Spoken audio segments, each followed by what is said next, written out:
on va parler de la notion de contrôle, en fait. La notion de contrôle. Pourquoi? Alors, parce que mardi, on en a parlé de façon assez importante avec les membres de la méthode SPM et c'était assez poussé parce que, en fait, c'est une notion qui n'est pas très populaire, on va dire, ou diffusée. Je ne sais pas trop le terme qu'il faudrait que j'emploie. Mais que ça soit dans la vie ou que ça soit en équitation, c'est la même chose, on va dire. On est des hyper contrôlants. Des hyper contrôlants. Dans la vie, et évidemment, quand on monte à cheval, on est aussi des hyper contrôlants. Moi, j'ai la chance d'avoir des chevaux qui vivent, je dirais presque en liberté. D'abord, j'ai un pré qui est clôturé que sur deux côtés, et voilà, il y a deux côtés qui ne sont pas clôturés, ils pourraient se sauver s'ils veulent. C'était pareil en Vendée, j'avais des prés qui n'étaient pas du tout clôturés, même, il y avait juste un petit ruisseau, mais ils pouvaient passer. Enfin bref, ils restaient chez moi parce qu'ils avaient envie de rester chez moi, les chevaux. Donc ça m'a permis de me rendre compte ce que c'était vraiment qu'un cheval et ce que ça souhaitait, ce que ça avait besoin pour être heureux et pour être sain d'esprit et en bonne santé. Donc, le fait d'avoir 2 hectares par cheval actuellement, ça m'aide beaucoup parce que mes chevaux, ils ne sont pas dans un paddock à manger une botte de foin. Ils sont en extérieur à manger de l'herbe, à se promener, à manger des branches, à manger de tout. Et je vois comment ils se comportent, mes chevaux. Et je vois un gros besoin de liberté, évidemment, mais je vois aussi un gros besoin de se défouler, en fait, de se défouler physiquement. Ça, c'est très net. Les chevaux, j'en parle tout le temps, sont comme des cocottes minutes, ils ont besoin de se défouler. Et alors, la plupart du temps, les cavaliers ne leur autorisent absolument pas à le faire. C'est totalement interdit. C'est un peu comme un cheval qui veut s'arrêter en saut d'obstacle, on ne l'autorise pas. Eh bien, un cheval qui veut se défouler, on ne l'autorise pas non plus. Donc, c'est ce que on constate. Je ne connais personne qui s'occupe de défouler ses chevaux pour qu'ils soient bien physiquement et mentalement. J'en connais pas. Ça existe sûrement, mais je ne connais personne qui le fait. Alors évidemment, vous allez me dire qu'il y a plusieurs types de chevaux. Avec des chevaux qui sont placides, évidemment, on n'a pas besoin, on n'a pas ces problèmes-là en fait. Moi, il se trouve que j'ai des chevaux qui sont vifs, qui sont chauds en fait. Mes deux pur sang, voilà, c'est des pur sang, hein, elles ont du sang. Donc, on peut pas, quelqu'un qui a un cheval placide, il va pas du tout comprendre ce que j'explique et c'est normal. De même qu'un cheval qui vit en boxe, qui mange la même nourriture toute l'année, c'est impossible de comprendre ce que j'explique. C'est compliqué. Et au milieu, il y a les faux placides. Les faux placides, c'est les chevaux qui sont calmes et ceux qui sont capables d'exploser à tout moment. Donc on a ces trois catégories de chevaux là. Et donc effectivement, selon le cheval que vous avez, bah forcément ça va vous parler plus ou moins ce que je dis. Moi j'ai Maya qui est une fausse placide. C'est-à-dire qu'elle est calme et d'un seul coup elle explose. Donc c'est beaucoup plus dangereux. C'est les chevaux les plus dangereux ça. Les chevaux les plus compliqués.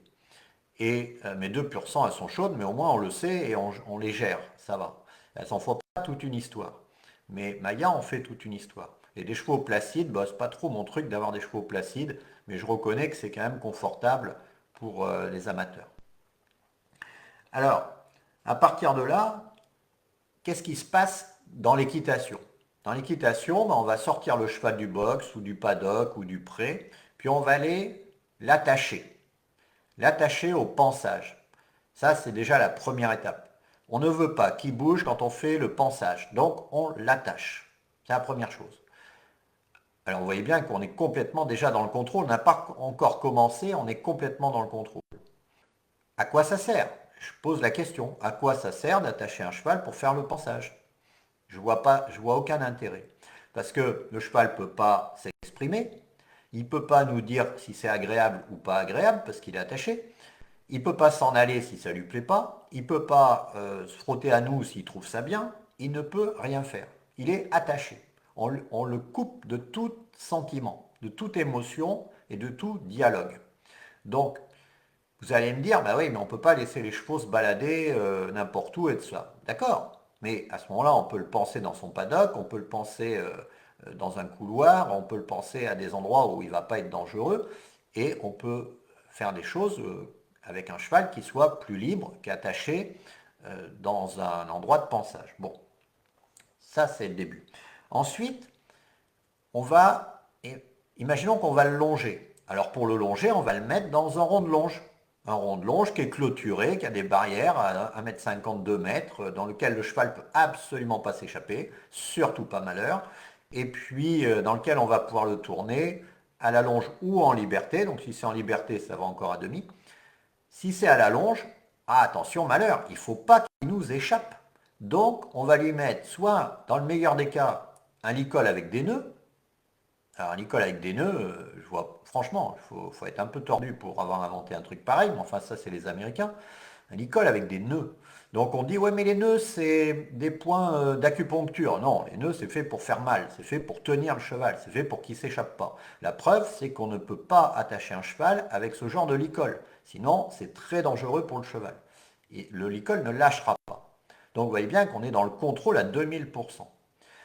Alors, sinon, ben, on va mettre un filet avec un mors et on va attacher la longe au mors. Et le cheval, il ne va pas s'en aller, il est dans un rond de longe fermé. Donc, ça ne sert à rien. Sinon, on va mettre un enraînement, sinon, on va mettre une reine Colbert, sinon, on va mettre plein de choses qui vont faire qu'on va avoir le cheval sous contrôle. Misère, il faut que le cheval reste sous contrôle. Il ne faut pas qu'il fasse un truc qu'on ne veut pas. Il doit rester sous contrôle. Alors, on fait tout ce qu'il faut pour qu'il reste sous contrôle. Et souvent sans y réfléchir, parce que même avec les chevaux gentils, on se retrouve à faire ça. Parce qu'on n'y réfléchit pas, c'est automatique. On fait ça, voilà, sans y penser. Mais pour le cheval, c'est catastrophique, hein, ce genre de choses. On lui fait aucune confiance. Alors, ensuite, ben, on va le monter, ce cheval. Donc, on va le monter, qu'est-ce qu'on va faire? Ah ben, on va le mettre dans un manège fermé, ou alors dans une carrière, avec des barrières, parce qu'il faut absolument que ce soit fermé. Sinon, c'est dangereux. Si le cheval s'échappe, si le cheval sort du terrain et tout ça, on ne lui fait aucune confiance. Aucune confiance au cheval. Il faut bien fermer les barrières pour qu'on soit sûr qu'il reste sous contrôle. Et donc, c'est ce que j'appelle mettre la poussière sous le tapis. C'est-à-dire qu'on ne peut même pas dire si le cheval il a des problèmes ou pas. On ne le laisse pas s'exprimer. Donc, de toute façon, il n'a pas le temps d'avoir des problèmes, hein. Il est coincé, archi coincé. Il n'a pas le choix. Il est dans un entonnoir, il est pris dans un étau et il ne peut rien faire. Il n'a aucune liberté. En fait, je vous l'ai dit au début, les cavaliers sont finalement comme la population mondiale, on va dire, on peut dire ça, il n'y a pas que les Français. On est des hyper contrôlants. Contrôler, ça nous rassure, on veut tout contrôler. On est des hyper contrôlants. Mais ce qu'il faut savoir, c'est que le contrôle, bah, ça rend extrêmement malheureux. Parce qu'en réalité, on ne peut pas tout contrôler. C'est pas possible. Déjà, dès le départ, le postulat, il ne tient pas. Donc, vouloir être dans le contrôle, c'est se créer du malheur. Déjà. Ensuite, c'est générer du stress. Parce que quand on n'arrive pas à avoir le contrôle, c'est la catastrophe. Donc on génère du stress. On ne profite pas de la vie, en fait, quand on est dans le contrôle. Et puis le contrôle, il est incompatible avec le lâcher-prise. Et vous savez que je dis toujours que le lâcher-prise, c'est la vraie puissance. Et quand on est dans le contrôle, on n'est pas du tout dans le lâcher-prise, dans la sérénité. Et sans lâcher-prise, on passe à côté de notre vie, mais alors complètement. Donc, c'est pour ça qu'il faut trouver un équilibre. C'est-à-dire que quand votre cheval il est au milieu d'autres chevaux, il faut en avoir le contrôle. Vous n'avez pas le choix à ce moment-là. Vous ne pouvez pas vous permettre que le cheval il vous échappe, qu'il parte au milieu des autres chevaux, qu'il renverse un gamin, qu'il se batte avec un autre cheval ou qu'il fasse tout un tas de bêtises. On ne peut pas se permettre, on est bien d'accord. Donc dans ces cas-là, oui, on est dans une situation de contrôle. Donc on va lui mettre quelque chose dans la bouche pour bien le contrôler. Voilà, on va être dans le contrôle. C'est normal parce qu'on est au milieu d'autres chevaux, on est au milieu d'autres personnes et on ne peut pas se permettre, ou alors il y a une route qui est pas loin, le cheval peut se faire renverser par une voiture, enfin bref, il peut y avoir plein de choses, donc là, le contrôle est normal. Mais on n'est pas dans cette situation-là 100% du temps. On est dans cette situation-là 20% du temps. Dans 80% du temps, on n'y est pas. On s'y met nous-mêmes, en fait. Mais on n'y est pas. Donc, ça veut dire que dans les 80 autres pourcents, on pourrait laisser le cheval s'exprimer pour savoir ce qu'il a à dire, ce qu'il a dans le ventre. Pat Parelli a eu une phrase qui était formidable. Malheureusement, elle a été suivie du licol avec des nœuds, mais j'ai rien contre Pat Parelli et je vais prendre un autre exemple que j'aime bien aussi, d'une personne que j'aime bien. C'est juste une remarque. Pat Parelli a dit un truc formidable, il a dit, quand on enlève le licol, il reste la vérité. Et ça, c'est exactement ça, quoi. Quand on enlève le licol, il reste la vérité. Sauf qu'aussitôt derrière, il a fait mettre des licoles en corde avec des nœuds pour bien contrôler le cheval, bien le tenir et faire comprendre au cheval que de toute façon, il n'avait pas le choix de rester avec nous. Et ça va à l'envers de ce qu'il dit, puisqu'il dit la vérité. Ben, la vérité, on veut la connaître dès le début. Comme ça, on sait où on en est, on fait le bilan. Le cheval, on sait comment il se comporte quand il est libre, quand il a le choix. Et s'il ne se comporte pas comme on veut, eh bien c'est le point de départ du travail. On va le travailler pour qu'il corresponde à ce que l'on veut, mais on va le travailler de façon libre en fait, puisqu'on a la possibilité. On sait que le cheval ne va pas courir un danger pour lui ou pour nous ou pour les autres, donc à ce moment-là, on va prendre le temps et on va l'éduquer. Je prends l'exemple du cheval qui ne veut pas monter dans le vent, les gens vont s'y mettre à 3 ou 4 et le cheval va monter. C'est très bien. Sauf que ça, c'est quand on est pressé. Parce que sinon, il faut apprendre à ce que le cheval il monte tout seul dans le vent. Qu'il n'y ait personne qui le fasse monter, même pas nous. Que le cheval, il voit le vent, hop, il saute dedans. Et ça s'apprend. Et là, on ne met pas la poussière sous le tapis. Quand on s'y met à 4 pour monter le cheval dans le vent, on met la poussière sous le tapis. On n'a aucune envie qu'il apprenne, on lui fait comprendre qu'il n'a pas le choix et quand il va avoir un vent, il faudra qu'il monte par la force. Donc, on est dans le contrôle. Donc, ce que je veux dire aujourd'hui, c'est que il faut créer des situations dans lesquelles le cheval a la possibilité de s'exprimer, ne serait-ce que pour savoir où on en est dans l'éducation. Et une fois qu'on sait où on en est dans l'éducation, on va pouvoir avancer. Mais si on met la poussière sous le tapis, on ne la voit pas, mais elle est toujours là. Et un jour, on a le retour de bâton. Parce qu'un jour, on n'a pas le contrôle. Un jour, ça ne se passera pas comme on veut. Et là, on va tomber des nues en se disant, mais c'est pas possible, pourquoi mon cheval il a fait ça? C'est ce que j'appelle le retour de boomerang en fait. Le cheval nous renvoie tout le contrôle qu'on a mis, tout l'enfermement, la compression physique et psychologique, il nous le renvoie dans la figure. Et là, ça peut faire très mal. Et donc, il faut se poser les questions avant de comment on peut faire. Par exemple, moi, mes chevaux, j'aime bien les travailler en liberté dans mon pré qui fait 2 hectares et demi, qui est tout en longueur, il est en triangle en fait. Donc Tao, par exemple, elle adore faire des grandes longueurs de galop. Bon, elle prend aucun risque, elle se fait pas mal, elle est en pleine ligne droite, elle glisse pas, voilà. Et donc une fois qu'elle est bien échauffée, elle se croit sur un champ de course et elle est contente comme tout. J'ai même plus besoin de m'en occuper, je peux même passer à m'occuper d'un autre. L'autre jour, elle a galopé toute seule et du coup, j'ai travaillé Maya pendant que Tao galopait toute seule dans le pré. Parce que mes chevaux sont indépendants. Il y en a, Palanza, elle était en train de brouter. Tao, elle était plein galop à se défouler. Et Maya, elle tournait autour de moi en liberté. Donc j'avais mes 3 chevaux qui faisaient une activité différente dans ce pré de 2 hectares et demi. Pourquoi? Parce que mes chevaux, ils sont habitués à voir d'autres chevaux faire les imbéciles et à eux se dire bah, moi j'ai pas envie, ou alors vouloir participer, selon. Et donc on est dans un dialogue, on est dans un échange. Et j'ai la chance de pouvoir faire ça, c'est énorme. J'apprends énormément de choses en faisant ça. Ensuite, Maya, elle a besoin de tourner à la longe, notamment avant de la monter, parce que comme elle a la phobie de la selle, forcément, il faut préparer. Il y a toute une préparation, un rituel. Donc, je la tourne à la longe. Mais la longe, elle est attachée à un licol tout à fait normal, pas à un licol de corde. Et ce licol normal, elle est attachée à l'anneau, elle n'a pas de mort dans la bouche et elle n'a pas de barrière. Je la longe dans un endroit de mon terrain, qui n'est pas toujours le même d'ailleurs. Et puis, si elle m'échappe parce qu'elle est trop chaude, ben, c'est pas grave. Elle m'échappe, elle va à l'autre bout du pré, puis je vais la rattraper et on reprend le travail. C'est absolument pas grave. Je vois exactement où elle en est dans son état émotionnel. Et heureusement que je ne suis pas dessus à ce moment-là. Parce que comme c'est un moment où elle pète les plombs, eh ben, vaut mieux que je ne sois pas dessus. Parce que si je suis dessus, je suis en danger. Donc je préfère qu'elle le fasse quand elle est en main. même si elle m'échappe, parce que moi, comme je vous l'ai expliqué, je ne tire pas dessus, je respecte la nuque. La nuque, j'ai fait une vidéo sur la nuque, un live, regardez-le parce que c'est hyper important. Il y a même ma vidéo doit être maintenant sur YouTube aussi, parce que la nuque, c'est sacré la nuque chez un cheval. Il ne faut pas tirer dessus. Donc, bah, je lâche. Et puis, j'ai pas envie de m'abîmer les doigts non plus. Donc, quand elle m'échappe, parce qu'elle le fait sciemment, elle le fait en disant qu'elle sera plus forte que moi, elle fait 10 fois mon poids, et donc, je ne joue pas à ce jeu. Je la lâche. Et qu'est-ce qu'elle fait? Elle part plein galop en coup de cul. Elle fait 100 mètres. Elle attend. Je vais la récupérer et on reprend le travail. Tout va mieux. Et puis tant qu'elle fait ça, de toute façon, je ne la monte pas. Je sais qu'elle n'est pas prête à être montée.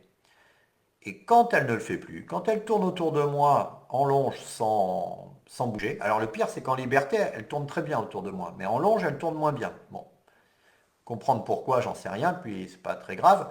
Mais tant qu'elle tourne pas bien en longe autour de moi, dans le calme, en restant avec moi, concentrée, tout ça, ben, je ne monte pas dessus. Elle n'est pas en état d'être montée.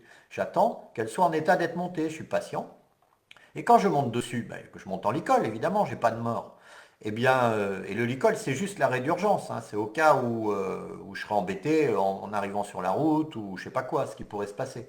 C'est pas le licol pour la contrôler. Je m'en sers pas de contrôle en fait. Et je m'en sers encore pour donner des ordres, mais voilà, c'est quand même grossier pour donner des ordres à l'école. Et donc voilà mon quotidien en fait. Tous les jours je fais ça, enfin tous les jours quand il pleut pas, je fais ça avec mes chevaux.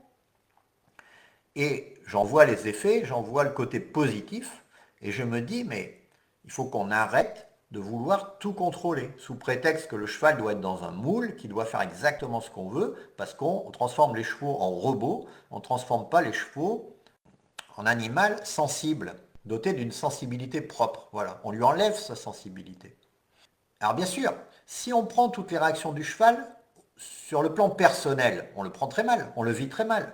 Ah, mon cheval m'a échappé, je suis trop nul, franchement, j'arrête l'équitation, j'y arriverai jamais. Non, it's the process, dit un de mes coachs canadiens. C'est le process, c'est le processus. C'est normal. Le cheval le fait, ok, il a le droit de le faire, pas de problème, mais on reprend le travail. Il va voir que moi, de toute façon, je suis plus motivé que lui. Je suis buté, on va dire, je suis concentré, je suis déterminé, voilà. Je suis déterminé à obtenir ce que j'ai envie et mon cheval va le sentir et il va me le donner. Ça prendra le temps que ça prend, mais il va me le donner. Et je passe par étapes. C'est-à-dire que tant que je n'ai pas résolu les étapes précédentes, ça ne sert à rien que je passe aux étapes suivantes. Si je sors ma jument Maya du box ou du paddock, que je lui mets une selle et que je monte dessus, je suis en danger, en grave danger. Enfin, c'est même pas un danger, c'est que je vais tout de suite faire un lance-pierre en fait. Donc, je ne peux pas me permettre. C'est pas. Alors, ces chevaux-là, ils sont souvent condamnés parce que dans l'équitation classique, personne n'en veut, évidemment. C'est des chevaux qui sont considérés comme caractériels, comme ceci, comme cela. Et moi, je m'amuse beaucoup avec ce genre de cheval. Mais dans l'équitation traditionnelle, c'est pas possible, parce que ces chevaux-là, ils n'acceptent pas le contrôle, en fait. Ils deviennent furieux. Et surtout maintenant qu'elle a goûté à la liberté, c'est encore plus compliqué, évidemment. Cette vidéo est en fait un extrait d'un live que j'ai fait sur le groupe des cavaliers hypnotiques. Donc, si tu regardes cette vidéo, tu n'as pas l'intégralité des informations. L'intégralité des informations, c'est sur le groupe des cavaliers hypnotiques que tu peux rejoindre en cliquant sur le lien qui se trouve dans la description, au-dessus ou au-dessous de cette vidéo. Voilà, je te retrouve tout de suite dans ce groupe et surtout réponds bien aux questions d'entrée parce que sinon je ne validerai pas ton entrée dans le groupe. Voilà, je te retrouve tout de suite dans le groupe des cavaliers hypnotiques. C'est gratuit, profites-en. Moi, mon rêve, c'était de partir en randonnée. D'accord. Mais le problème, c'est que dans mon centre équestre, on n'apprend pas ça, la randonnée. Et donc, D'accord. voilà. Et l'idée de partir seule, ça me terrifiait. Donc, j'étais limitée et frustrée. La première vraie balade, vraiment, ce qui pour moi est une réussite, quoi, vraiment l'objectif atteint, Ouais. c'était voilà, avant Noël. Ouais, donc on était dans les clous au On niveau était dans les timing. clous. On Ouais, avait c'était réussi. voilà, c'était C'est pas parce que je vois pas ton cheval, c'est parce que ouais, je te vois pas monter, c'est pas parce que je suis pas avec toi que c'est pas possible de le faire, en fait. Ouais, tout Tu as à fait. réussi quand même à le faire toute seule, Mm. comme une grande, sans Mhm. être accompagnée, juste avec Mm. les conseils que je t'ai Mm. donnés le mardi soir, plus C'est ça, les vidéos. vidéo. Mm. Et tu as réussi toute seule à te prendre en main et Oui. à pouvoir être autonome et ne pas Mm. avoir besoin de quelqu'un avec toi. Parce qu'il y a beaucoup de gens qui sont incapables de faire ce que tu fais, qui ne peuvent pas sortir tout seuls Mm. et qui peuvent sortir qu'avec quelqu'un, en fait.